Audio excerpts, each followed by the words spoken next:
Good morning, Year 11. I hope you're all well. This is for today's class. It takes a long time for it to go up online, so I apologise if you don't get this in time, but we'll begin with the translation from the last day.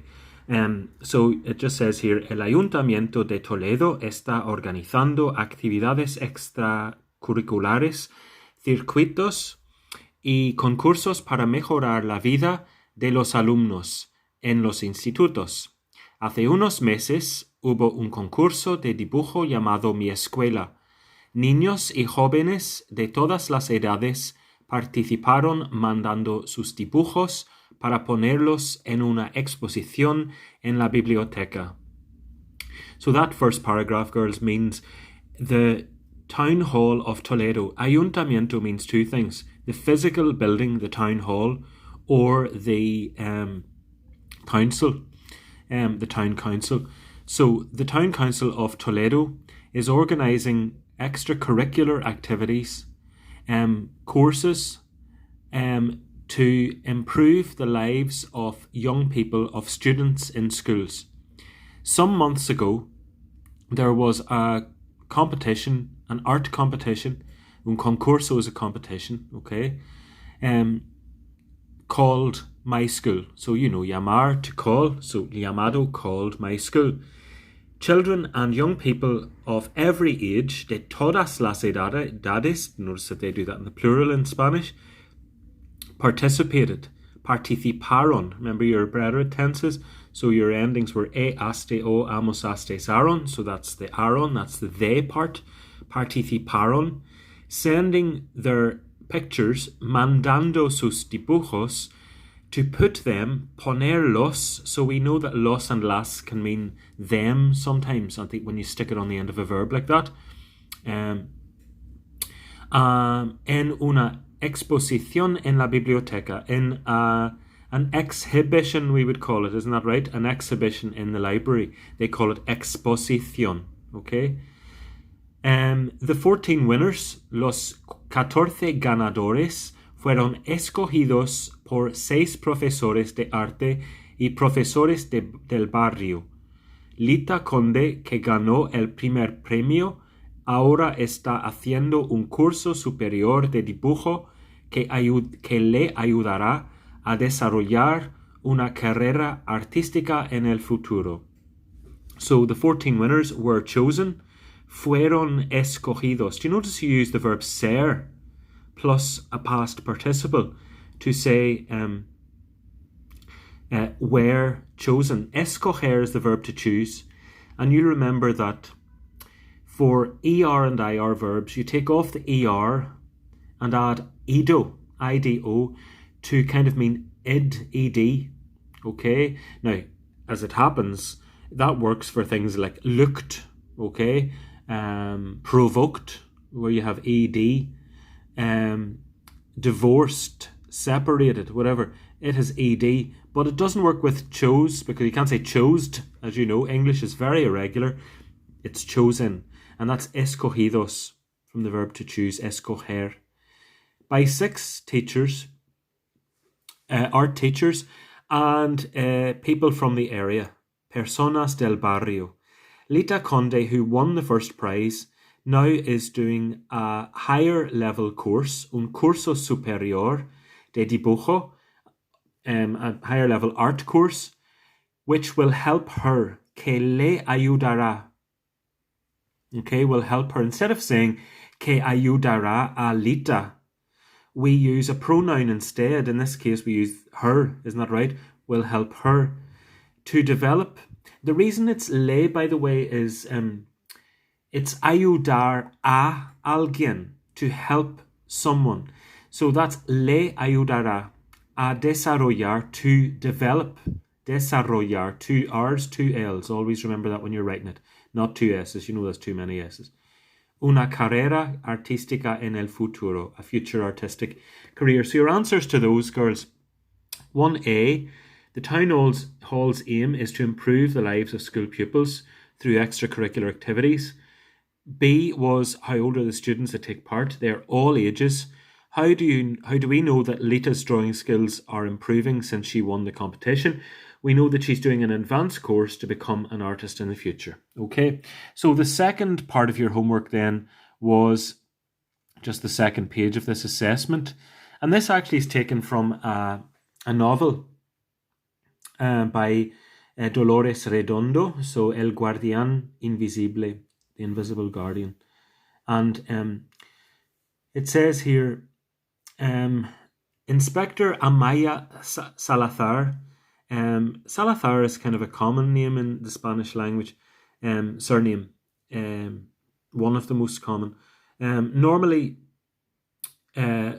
receives a call to go to work. So received, I should say, a call to go to work. And we know that it's an occurring thing because recibía means she used to receive or she was receiving. So a thing that happened every day. To go to work very early, around 2 in the morning, a las 2 de la madrugada. Now, a eso de means at about or around, okay? A eso de, at approximately.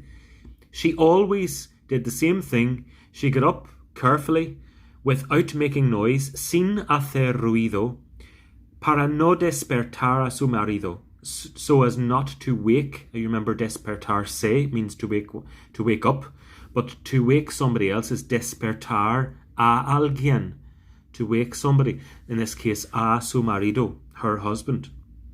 This time, esta vez, you remember a veces means sometimes, so time is a vez as in a time that you do something, okay, not as in the clock time, okay. But esta vez, this time, on arriving at the police station, comisaría, she spoke with Sergeant Jaide. Now, I find it hard to pronounce that. Why do I find that hard to pronounce? Well, that's actually Basque. It's not Spanish. It's Basque from the north of Spain. It's a region where they speak a different language. Boss, jefa. Okay, it's not somebody's name, just boss or chief. She is a 13-year-old girl. Her name is Ainhoa Elisathu. We used to have an assistant called Ainhoa back in the day when I first started in Assumption. Actually, I think it was the second year I was in Assumption. There you go. Random fact. A las 11 de la noche, at 11 at night, Señor Elisathu, again another Basque name, called the police to say that his daughter hadn't arrived at home, and apparently Ainhoa llamó al móvil del hermano. Ainhoa called the mobile of her brother to tell him that now literally perder is the verb to loss, but in this case also to miss the bus to Arizkun, just a place in the Basque Country. So your answers to these questions, I better move this up slightly. Your first one was, what did Inspector Maya Salazar do every time she received the call? She got up without making noise. And the second part of that, why did she do this? So as not to wake her husband. B was his daughter hadn't come home. That's why he rang the police station at 11 p.m. And her brother was told by Ainhoa that she missed the bus. Okay, so that was last night's homework. Now, we're going to take a look at a couple of other things that you need to kind of chip away at, girls. The first one actually is the oral question booklet. And I know for a fact, before you left me, you were working there on Unit 4, page 14. And I know that a lot of you had got up to date with that. And can I just reiterate a couple of things? I know when you do these here, for example, you're straight into the point and you get the thing done. You'll say, me llamo María, for example, tengo 16 años, mi cumpleaños es el 2 de abril. Okay, they're pretty straightforward. But when it comes to these box ones here, sometimes they're a bit hit and miss. What I really want you to do is kind of use the entire box, not every single word, but what I mean is use the structure that I have given you. So, for example, this one was, what is your personality like? Okay, ¿cómo es tu personalidad? Remember, ¿cómo is kind of what blank blank like. What is something like? So what is your personality like? Por lo general diría que soy. In general, I would say that I am. Definitely use that structure. And then here's your optional stuff. Use as many of those that are applicable to you. Generosa, generous, quiet, likable, nice, mature, honest. Honrada also means honest.